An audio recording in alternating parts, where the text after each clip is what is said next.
अर्चनीय वंदनीय हमारे हृदय के हार आज के सभा के शौक की डुमाडा धाम से पधारे स्वामी रमेश दास जी महाराज, संत शिरोमणि लालूदास जी महाराज और हमारे हृदय के हार महंत साहब गोपीराम जी महाराज, दूर दराज से पधारे सभी सजन,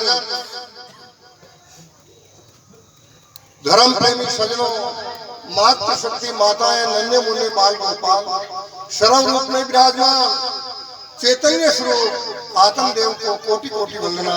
हरिओम। प्यारे सजनों, ये आज का दिवस किसके लिए मनाया जा रहा है? निर्वाण पद की प्राप्ति होने का तात्पर्य है ये जीवात्मा 84 लाख योनियों के अंदर भ्रमण करते करते अनादिकाल से भ्रमण करता आया है, लेकिन जिनके ऊपर रहमत हो जाए दाता की, जिन सजन के ऊपर, जिस जीव के ऊपर 4 कृपा बरस जाए, कितनी? 4। प्रथम कृपा परमात्मा की हो तो ये मनुष्य जन्म मिलता है, बाकी मिलने वाला नहीं है। और जब परमात्मा की पूर्ण कृपा हो जाए तो ये संत समागम मिलता है। प्यारे सजनों, बाकी संतों का समागम होता नहीं है। प्रथम कृपा परमेश्वर की मानव तन बख्शावे रे, पूर्ण कृपा करके दाता संत मिलावे रे। और जाके ऊपर परमात्मा की पूर्ण कृपा है, जाने सत्संग मिले, मन तो मारो गणा न मिलो है, लेकिन गुरु महाराज कहीं में न हम धनवाला गणाई गई, राजपाट वाला गणाई गई, लेकिन गुरु मर्यादा मोहम्मद वाला थोड़ा है। ई दुनिया में मन गणा, मन का करो सुकाल, पर जहाँ मनका में मनक बनो वहाँ मनका को काल। जहाँ में मनक बना का लक्षण है वे मनक आदमी थोड़ा है। और मानव की असली पहचान यही है, दूसरा को भलो करे या न करे, लेकिन आपको भलो कर सके वो मानव है। और अपना भला उसी में है, आपका कल्याण उसी में है कि आपके अंदर मोक्ष की इच्छा जागृत हो जाना चाहिए। और वो होती है कब? भगवान श्री नारायण की कृपा से। करोड़ों में किसी 1-2 व्यक्ति को होती है। अवधूत गीता के अंदर दत्तात्रेय भगवान प्रथम श्लोक में लिखते हैं, खंडन खंड खाद्य के अंदर स्वामी जी प्रथम ये बात लिखते हैं, हजारों मनुष्यों में किसी 1-2 के हृदय में इस अद्वैत की भावना जागृत होती, बाकी होती नहीं। और यही बात भगवत गीता के अंदर 7वें अध्याय का 3रा श्लोक में कृष्णचंद्र जी महाराज फरमाते हैं कि हे अर्जुन, हजारों मनुष्यों में कोई एक मेरे प्रति साधना करने वाला साधक होता है, हजारों में कोई एक। अरे साधक भी बहुत है, साधना करने वाले भी बहुत है, लेकिन सिद्धि को पाने वाले उन हजारों साधकों में कोई एक होगा जिसने उस सिद्धि को प्राप्त किया। और सिद्ध भी हजारों होगा, करोड़ों होंगे, लेकिन मुझे तत्व से जानने वाला तो करोड़ों में कोई बिरला एक होगा। प्यारे सजनों, करोड़ों में कोई एक आदमी होता है जिसको अद्वैत तत्व का ज्ञान होता है, ये अद्वैत की भावना जागृत होती है, तो समझो नारायण की पूर्ण कृपा का प्रसाद है। गीता के 10वें अध्याय का 10वां श्लोक में भगवान कहते हैं, मैं जिस भक्त पर खुश होता हूँ उसको मैं मेरा बुद्धि योग देता हूँ, जिसके द्वारा वो मुझे पा लेता है। ये भगवत कृपा का फल है। दूसरी कृपा, अरे भगवत की कृपा से संत मिल गए, मिले कईयों को है, बाजार में मिले होंगे, रास्ते में मिले होंगे, कई तो संतों को किसी भाव से देखते होंगे, कई किसी भाव से देखते होंगे, लेकिन संत की कृपा कब होती है? शारदावन में हरदयाल जी महाराज कहते हैं, अरे मूर्ख आदमी ने खुश कर लो तो हाथा चोरी कर दो, खुश हो जा। लोभी ने खुश कर लो तो धन दे दो, खुश हो जा। लेकिन महात्मा हाथ जोड़ दो, खुश नहीं हुए। 10 दान दो जो राजी नहीं हुए, लाखा रुपया भेंट कर दो जी, खुश नहीं हुए। साधु सत्य से खुश होते हैं, सत्य से। आपके अंदर सच्चाई कितनी है और सच्चे दिल से संत के समर्पण होते होते संत अंदर से खुश होकर के कृपा करके आपको वो तत्व ज्ञान का प्रसाद देते हैं। बाकी ये प्रसाद मिलने वाला नहीं है। गुरु कृपा हो जाए परंतु वेद कृपा नहीं हो, तो आपकी बात समझ में नहीं आती है।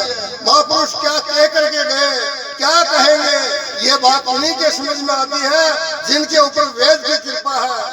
और वेद की कृपा से बात समझ में आ गई, लेकिन आपके अंतःकरण की कृपा नहीं है, आप उसके ऊपर नहीं चलोगे तो कोई लाभ होने वाला नहीं है। प्यारे सुनो, भोजन बनाने वाले ने बनाया, परोसने वाला परोस सकता है, हाथ में नवाला लेकर मुंह में दे सकता है, लेकिन गले के नीचे तो आपको उतारना पड़ेगा। और गले के नीचे न उतरेगा तब तक आपकी भूख मिटने वाली नहीं है। इसीलिए आपके अंदर मुमुक्षुता जागृत होना चाहिए। अपना कल्याण जिसने करने की इच्छा होगी वो मानवता का लक्ष्य है। प्यारे सुनो, इसलिए आगे बताया उन साधुवी में संतों शिरोमणि शीतलबाई जी महाराज, जिन्होंने अलग काल में अपने इस मानव जीवन को सार्थक बना लिया, सफल बना लिया, उस निज तत्व को पा करके अपना कल्याण किया। और भाई साहब जहाँ जहाँ पर पहुंचे कई भाइयों को जागृत भी किया, बड़े प्रेम से रहे। इसी के भाई साहब की यादगार में एक पद सुनाया, याद सतावे रे शीतलबाई की होली शीतल सुनाव शीतलबाई जी को इमृत वचन सुनावे। जब भी बोलता तो क्रोध कर्म कभी नहीं बोलता, शीतलबाई बोलता। गाँव में बैसा था घना घना आदमी गाँव में याद करना। आज ही घना गाँव में बैसा ने रोए, कई लोग कह रहे बैसा क्षण पड़ा गया, बैसा क्षण पड़ा गया। आज इलामी में गिरियावत का अगुआ आ रहा, पर जटे आवाज यही बात में कहो बैसा क्षण कई बात हुई। जरे जरे में बैसा की आवाज गूंजे, कहाँ गूंजे? इन दुनिया में घना मनक बहन मर गया, जाना गाँव कहीं नहीं जाना। जन्मिया जो तो करोड़ों जानिया, लेकिन मरिया जाना कोई कल नहीं जानिया कि मैं नारायण का नहीं बनिया, भगवान का नहीं बनिया, गुरु महाराज का नहीं बनिया। जो नाम बिना ना रहे, सुनिए शाने लो मीरा सुख जायो नहीं, शीशंग मुनियों को मेवाड़ की महारानी पूरे विश्व में मेवाड़ को विख्यात कर दिया। किसके प्रताप से? वो भगवान की हो गई। इसलिए और भाईसा भगवान का बन गया, इसलिए जर्रे जर्रे में भाईसा की गुंजाइश वेरी है। आज कम मात्रा में पधारे हुए हो, लेकिन छठे देखो इसे भाईसा ने सब याद कर लिया, पूरा चार ही खोल दिया। भजन भाव तो खूब सुनाता, प्रेम का रंग बरसावे जी, नर नारी सारा ही गाओ और करे बदावा जी, बदावा कर खूब बुलाता है। लक्ष्मीबाई की पूर्ण कृपा, भाई जी ने लक्ष्मीबाई की चादर ले लिए, नाम रोशन किया भाई जी का, लक्ष्मीबाई का। धन्य है लक्ष्मीबाई जी को। अलग पुरुष की वाणी भाईसा प्रेम से गावे जी, प्रेम सतावे जी। लादूदास जी सतगुरु दाता, भाईसा के मन भावे जी, चरण धो चरणामृत लेवे, खुद पीवे और क्या नहीं पिलावे जी। वो खाली पानी से समझो, चरणामृत का अर्थ है ज्ञानामृत, जो भाईसा ने पिया गुरु महाराज से, और हजारों आदमियों को भाईसा ने वो अमृत पिलाया, और जिन्होंने पिलाया वो आज भी तरस रहे हैं। आगे बताया सेवादास जी डुमाडा में ज्ञान का डंका बजावे जी। अरे रमेश दास जी शिक्षा का सबने पाठ पढ़ावे जी, याद सतावे जी। आपने शिक्षा का पाठ पढ़ाया, कई बच्चों का जीवन सफल बनाया, और सत्संग में प्रहार करके कई संतों को भी सतराय दिखा रहे हैं। आगे बताया ऋषि धर्म है सबसे मोटा, ऋषि धर्म का झंडा लहरावे जी। हरिशानंद सभा के भाई प्रेम से गाय सुनावे जी। बोलो सतगुरु भगवान की।